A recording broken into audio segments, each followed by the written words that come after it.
বৃহস্পতিবারের নৈরাজ্যের পর চরম নিরাপত্তার ঝুঁকিতে রয়েছে বাংলাদেশ সড়ক পরিবহন কর্পোরেশন বিআরটিসির ডিপোগুলো।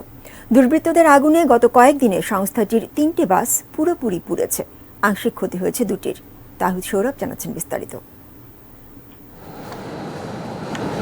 এটি বাংলাদেশ সড়ক পরিবহন কর্পোরেশন বিআরটিসি রাজধানীর তেজগাঁওয়ের ট্রাক ডিপো।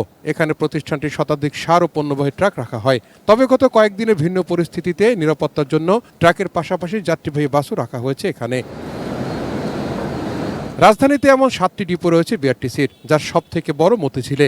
সেখানে কম বেশি 150 যাত্রীবাহী বাস রাখা হয়।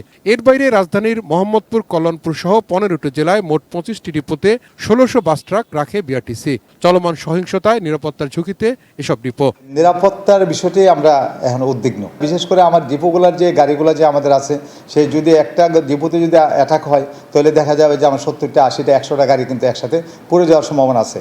এই জন্য আমরা পুলিশের সাথে আমরা লিখিতভাবে জানিয়েছি এবং সেখানে আমরা নিরাপত্তা জোরদার করার জন্য অনুরোধ জানিয়েছি। এবং বিশেষ করে আমাদের যে ডিপোগুলা যদি কেপিআর মতে, সেই ডিপোগুলা যেন নিরবিচ্ছিন্ন যেন নিরাপত্তা দেওয়া হয়। বিআরটিসি সূত্র জানিয়েছে, গত কয়েকদিনে বিরূপ পরিস্থিতিতে 3টি বাস পুরোপুরি পুড়ে যাওয়ার পাশাপাশি আংশিক ক্ষতি হয়েছে আরও 2টি বাসের।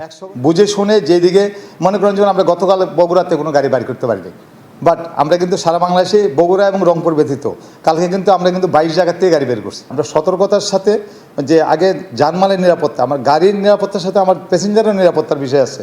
যেমন কালকে আমাদের মনে করেন যে আমাদের ড্রাইভার অনেকের দেখা যাচ্ছে হাত টাত কেটে গেছে, বন্ধু যে গ্লাস ভেঙে হয়ে গেছে।